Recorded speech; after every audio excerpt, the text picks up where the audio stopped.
এখানে এমন অনেক মানুষ আছেন মনে করতে পারেন যে নৈতিকতা ঠিক থাকলেই হলো, চরিত্র ঠিক থাকলেই হলো, ইবাদতের দরকার নেই, দিনদারিত্বের দরকার নেই। আবার কিছু মানুষের চিন্তা এমনও হতে পারে বা আছে যে আমি খুব ইবাদত করব, চরিত্র ভালো না হলে কোনো অসুবিধা নেই। এই দুই শ্রেণীর মানুষের চিন্তাকে ইসলাম বাতিল বলে ঘোষণা করেছেন।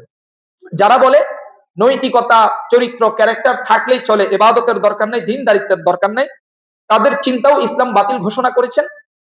আর যারা বলে ইবাদত হলেই চলবে, নামাজি, হাজি, গাজী, খুব রোজাদার, খুব দান খায়রাত করনেওয়ালা, চরিত্র দরকার নেই, নৈতিকতার দরকার নেই, আমাকে ইবাদত পরকালে জান্নাত দিয়ে দিবে, এই দুই চিন্তার মানুষের অবস্থাকে ইসলাম বাতিল ঘোষণা করেছেন। আল্লাহর নবী সাল্লাল্লাহু আলাইহি ওয়াসাল্লামের একটা হাদিস, মুসনাদে আহমদের 8939 নম্বর হাদিস।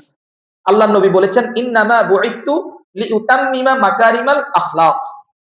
আমাকে পাঠানো হয়েছে উত্তম চরিত্রকে পরিপূর্ণতা দেওয়ার জন্য। আল্লাহর নবী কিন্তু বলেননি আমাকে পাঠানো হয়েছে শুধু নামাজ শেখানোর জন্য, শুধু রোজা শেখানোর জন্য, শুধু যাকাত শেখানোর জন্য, শুধু হজ শেখানোর জন্য। নবীজি কি বলেছেন? আমাকে পাঠানো হয়েছে উত্তম চরিত্রকে পরিপূর্ণতা দেওয়ার জন্য। অর্থাৎ নামাজ মানুষের চরিত্র গঠন করে, রোজা মানুষকে সংযম হতে শিখায়, হজ এবং যাকাত মানুষকে আত্মশুদ্ধি করে। প্রিয় ভাইরা, যেই ইবাদত আমাদের ক্যারেক্টার, আমাদের চরিত্র, আমাদের নৈতিকতাকে পরিবর্তন করে না, বুঝতে হবে ইবাদতের মূল শিক্ষা এখনো ওই মানুষটির ভিতরে প্রবেশ করে না, ঠিক কিনা?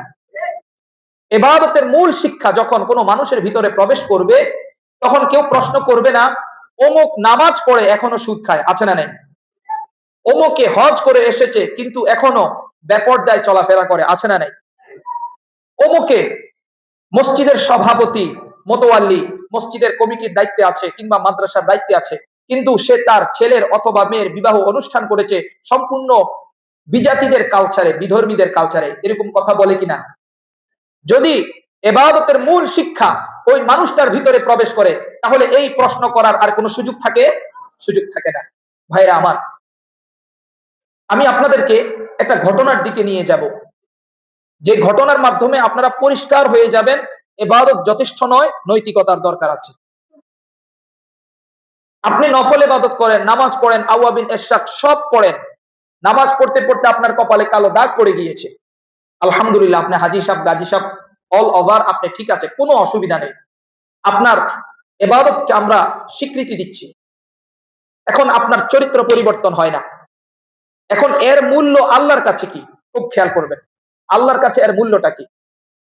মুসনাদে আহমদের 9675 নম্বর হাদিসের বর্ণনা।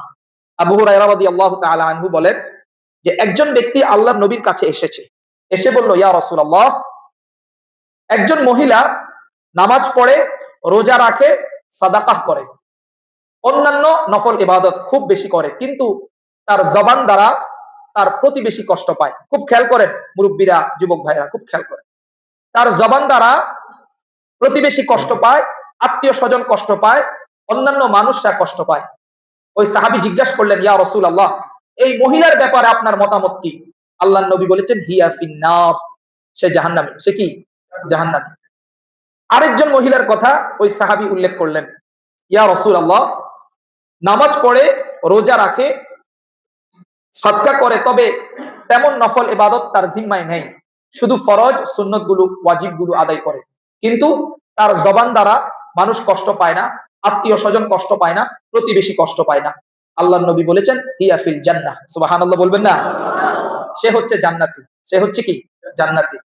আল্লাহর নবী এখানে নফল ইবাদতকে বাতিল ঘোষণা করেননি।